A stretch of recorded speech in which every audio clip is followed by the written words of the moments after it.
Welcome back to Sticky Nose. Today we're exploring hydrogen energy, a renewable fuel that's being called the fuel of the future for its clean and powerful potential. Hydrogen energy could transform industries, from transportation to power generation. So, how does it work, and why is it considered a game changer for clean energy? Let's dive in and find out. Hydrogen is the most abundant element in the universe, making up about 75% of all matter.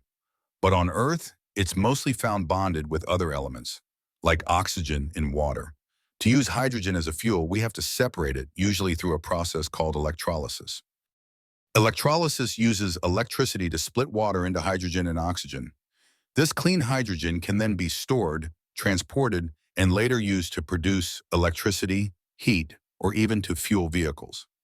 One popular way to harness hydrogen is through fuel cells.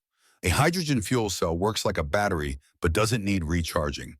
Instead, it combines hydrogen with oxygen from the air to generate electricity, with water as the only byproduct.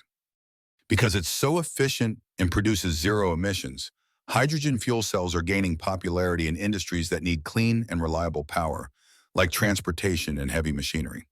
Hydrogen has some major benefits. For one, it's incredibly versatile.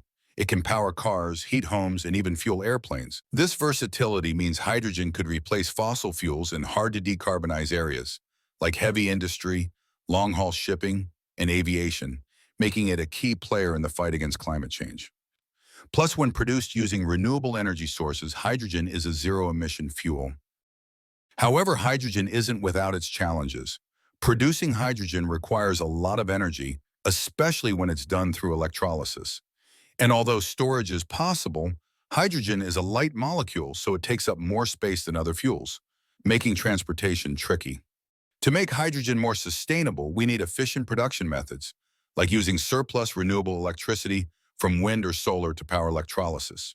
This way, hydrogen truly becomes part of a zero-carbon cycle.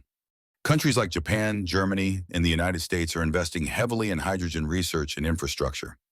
Japan, for example, has ambitious plans to use hydrogen energy across its transportation and manufacturing sectors. With advances in hydrogen production and storage, the future of hydrogen energy looks promising. From hydrogen-powered trains to zero-emission factories, the possibilities are huge, and they're already taking shape in innovative projects around the world. If you found this video helpful and want to learn more about renewable energy, hit that like button, subscribe, and ring the bell so you don't miss the next episode in our series. Coming up, we'll dive into tidal and wave energy, how we harness the power of the ocean for clean energy. Thanks for watching Sticky Nose, and I'll see you in the next one.